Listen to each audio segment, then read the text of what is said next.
A Operación Mito continúa aberta e os datos aínda son provisionais, pero podería figurar entre os máis importantes golpes que se lle dan ao narcotráfico dende a histórica Nécora. Gran satisfacción, porque, hai que felicitar ás forzas de seguridade e a autoridade judicial responsable, porque han desartellado ou han comenzado a desartellar unha organización, tremendamente importante dedicada ao narcotráfico.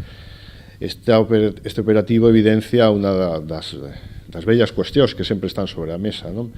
Que é a multirreincidencia, arrepentimiento cero do que fan gala os grandes capos da droga. Son preto de 40 detidos no marco deste operativo ao longo de toda España, pero a cabeza figuran nomes moi coñecidos para os galegos, unha reincidencia que, segundo a Fundación, é indicativa dun importante burato na seguridade. Parece, de repente, que falamos de fai 20 ou 30 anos. Esta noticia nos retrotrae ali. Desgraciadamente, seguimos vendo como, unha vez tras outra, o sair do cárcere, ou aínda sin ter saído do cárcere, siguen adicándose a organizar desembarcos de droga.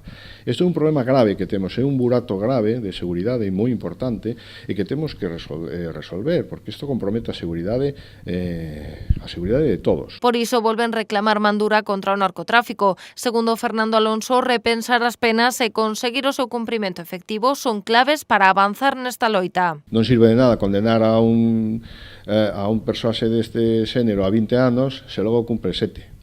Non sirve de nada, xa se ve do que sirve, non? Esas cuestións o que fan é un efecto chamada tamén importante, non? A dicir, veñan vostede a mafias internacionais da droga, que veñan vostede a España, que aquí sai baratiño que che deteñan, cumprimos pouca condena e temos un paraíso enorme para lavar os cartos en múltiples frontes e negocios, non? Temos que ser moitísimo máis determinantes con ese tema.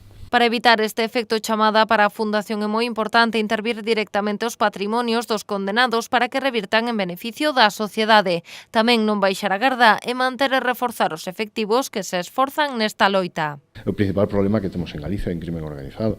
E en España, un dos principais problemas de seguridade é o narcotráfico. Entón, debemos seguir sendo moi firmes en non de traer medios, sino que a loita antidrogas sexa unha prioridade absoluta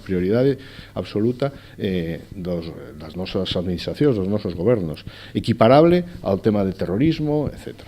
Porque é un problema que compromete a seguridade de todos.